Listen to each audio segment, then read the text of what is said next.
Baik pemirsa, kembali lagi di Bina Iman dan Islam dan kita telah masuk ke segmen terakhir. Baik, Ustaz. Ini pertanyaan berikutnya, Ustaz. Ini kan tadi hikmah kenapa Palestina disebut sebagai bumi para nabi. Nah, itu rahasia dan mengapa negeri Palestina itu disebut para nabi apa, Ustaz? Iya, jadi ini menarik. Di satu sisi Palestina itu hingga saat ini menjadi negeri yang dari sisi keamanan, bahkan kemerdekaan aja mereka belum mendapatkan bangsanya. Kemudian menjadi musibah tragedi kemanusiaan di era modern ini yang paling mengenaskan ya. Catatannya kan sekarang sudah hampir 40.000 orang. Iya, betul. Bahkan mungkin kalau dengan yang hilang sudah 50.000 orang korban jiwa ya. Kemudian rumah hancur dan seterusnya lah. Tapi tadi menarik kenapa Allah jadikan Syam atau Palestina ya? Negeri Syam atau Palestina menjadi negeri yang diantara nabi-nabi yang lahir ya, tinggal berdakwah, mungkin kadang juga hanya lewat begitu, atau bahkan dalam satu fakta ya yang dijelaskan oleh Rasulullah dalam hadis, tidak ada bumi negeri di muka bumi ini seluruhnya yang di situ para nabi dan rasul pernah dikumpulkan, kecuali di mana? Di Palestina.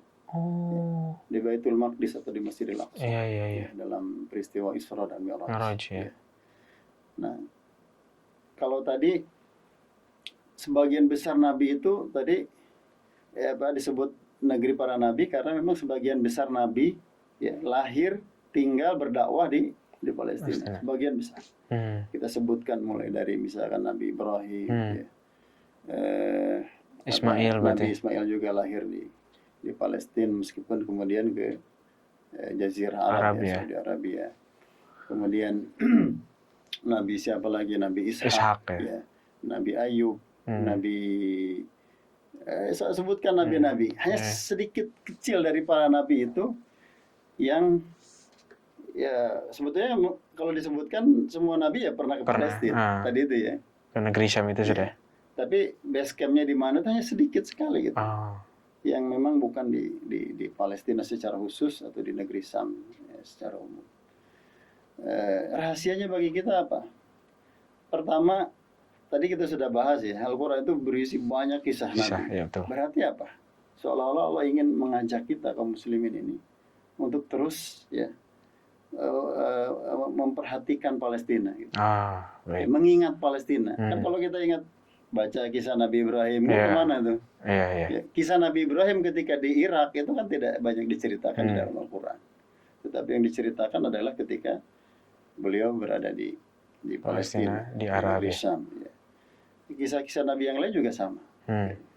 Bahkan Nabi Musa meskipun di Mesir juga gitu ya, kisahnya ketika di Palestina banyak diceritakan. Bahkan banyak kisah selain Nabi dan Rasul, misalnya seperti orang-orang soleh, seperti Imra'atu Maryam misalnya, Maryam atau Ali Imran, bahkan menjadi nama surat ini dalam Al-Quran. Itu diceritakan dengan gamblang. Ini hikmahnya apa? Hikmahnya agar kita punya terus keterikatan secara emosional, secara akidah, gitu ya. Artinya apa? Fakta bahwa Palestina ini sekarang betul-betul dalam kondisi kemanusiaan yang mengenaskan, harusnya dengan hikmah ini, ya, khususnya kita kaum muslimin ini tidak pernah lupa dengan Palestina, tidak pernah lupa dengan Masjidil Aqsa. Ya. Bahkan para ulama menyebutkan bahwa dari sekian banyak keutamaan tentang negeri Syam yang disebutkan di dalam salin Al-Quran dan hadis itu ya, itu adalah alasan utamanya karena ada Masjidil Aqsa di situ. Ya. Nah, dan Masjidil Aqsa juga menjadi ya bukti dari atau saksi dari perjuangan dakwahnya para nabi dan rasul seluruhnya. Bahkan tadi kita sudah sebutkan Nabi Muhammad SAW ya sebelum Mi'raj, beliau dipertemukan dulu dengan seluruh nabi dan rasul. Hmm. Bahkan beliau mengimami seluruhnya gitu. Dalam banyak hadis sih disebutkan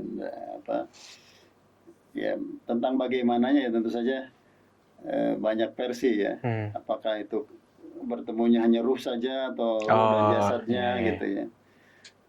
Tetapi versi yang saya lebih cenderung situ bahwa mereka dipertemukan dengan ruh dan jasadnya di Masjidil Aqsa. Jadi itu barangkali hikmah terbesar ya. Selain dari sisi bahwa faktanya dalam sejarah peradaban manusia, Timur Tengah itu adalah menjadi wilayah yang tempat jalur perdagangan ya, dunia dan seterusnya. Jadi peradaban awal manusia di situ kita mengenal ya, kalau dalam dunia sejarah ada Babilonia, Mesopotamia dan seterusnya, kurang lebih begitu. Di sisi lain, kalau kita melihat dari sudut pandang permasalahan Palestina, maka itu seolah isyarat Allah Subhanahu Wa Taala ya, agar kaum muslimin selalu memiliki perhatian, mengambil ada kecintaan yang sangat kuat, keterikatan yang sangat kuat ya dengan negeri Syam, Palestina ini, dan dari situ menjadi sarana kita untuk beribadah kepada Allah Subhanahu Wa Taala dengan kepedulian kita, dengan perjuangan kita ya dari berbagai sisinya. Nah itu saya pengen coba menggali sedikit yang tadi itu kan tadi Palestina itu negeri para nabi, kemudian banyak hikmah ketika para nabi diturunkan di sana. Nah sekarang kan kondisinya lagi seperti itu. Nah kontribusi apa sih sebetulnya yang bisa kita lakukan setidaknya untuk saudara-saudara kita yang di sana gitu? Karena kan tadi disebutkan bahwa bahkan kiblat pertama umat Islam di sana kan ya, Masjidil Aqsa gitu. Iya. Apa kontribusi kita? Kalau ditanya begini tuh banyak orang minder. Oh gitu. Soal kontribusi itu apa? Pertama kontribusi kita itu kecintaan kita. Kita baca Al-Quran, kita mengkaji Al-Quran, kita mentadaruskan Al-Quran, pasti di situ ada Palestina. Iya. Yang pertama yakinilah Palestina itu hadir dalam setiap kajian Quran. Itu yang harus ditanamkan. Jadi dari situ akan muncul kecintaan, ya, keterikatan kita. Karena Allah sudah takdir aja begitu. Ya. Yang tidak meyakini ini berarti tidak paham. Iya. Dan orang yang tidak paham tentang Palestina, dia tidak akan begitu paham tentang Al-Quran. Kisah-kisahnya terang, apa maksudnya, apa backgroundnya, dan seterusnya. Kemudian yang kedua, tentu saja banyak ya. Kita doakan saudara-saudara kita di Palestina dalam perjuangan mereka. Ya. Kemudian kita ikut menyebarkan. Sekarang mungkin kita dibikin kaget ya. Kenapa misalkan dunia Barat itu lebih ekspresif mendukung Palestina? Ya karena sampai beritanya. Ya. Nah, di Indonesia ya kita juga tidak kurang kewajiban untuk terus menyampaikan. Kadang-kadang kita anggap sepele, tapi itu akan mempengaruhi orang-orang yang baca. Ya, kita dapat berita, kita sebarkan. Kemudian dukungan moral ya, kita dukung pemerintah kita juga untuk terus lebih banyak lagi ya menghentikan genosida yang terjadi di Gaza sehingga saat ini belum berhenti. Dan bagaimana proses agar permasalahan Palestina, ya, bangsa Palestina bisa mendapatkan haknya untuk merdeka. Dan jika ya kita diberikan rezeki lebih, kita juga bantu. Dan saya fokus seperti yang disabdakan Rasulullah gitu. Jangan fokus pada besarnya, tapi fokus pada keistiqomahannya. Ya. Walaupun sedikit, tapi terus menerus. Dan itu seperti yang tadi kita sudah sebutkan, insya Allah akan menjadi jalan kita untuk diantaranya untuk menuju surga Allah Subhanahu Wa Taala. Baik, nggak kerasa nih Zat, udah hampir di ujung acara. Tapi sebelum itu saya persilakan untuk closing statement terlebih dahulu Zat. Baik, Kang Aziz dan para pemirsa PJTV yang dimuliakan Allah Subhanahu Wa Taala. Palestina adalah negerinya para nabi, dan para nabi sebagaimana disebutkan Allah Subhanahu Wa Taala, fabi hudahu muqtadi. Dengan petunjuk mereka atau petunjuk-petunjuk dari kehidupan mereka, kita harus mengikutinya. Ya, dari mulai Nabi Adam terus sampai Nabi Muhammad. Spesial adalah Nabi Muhammad. Dan Nabi Muhammad sendiri juga memberikan petunjuk kepada kita bagaimana background tempat ya dari perjuangan dakwah para nabi dan rasul ini, negeri Syam khususnya, Palestina, Masjidil Aqsa, Baitul Maqdis secara khusus lagi, yang saat ini faktanya adalah begitu sangat mengiris hati kita, ya. Oleh karenanya, pertama mari kita tingkatkan ya kecintaan kita terhadap min sya'airillah. Ini adalah syiar-syiar Allah Subhanahu wa taala, bahkan bukan hanya syiar umat Nabi Muhammad, syiar seluruh umat ya, umat tauhid. Dengan kecintaan ini semoga kita semua akan bisa tergerak ya untuk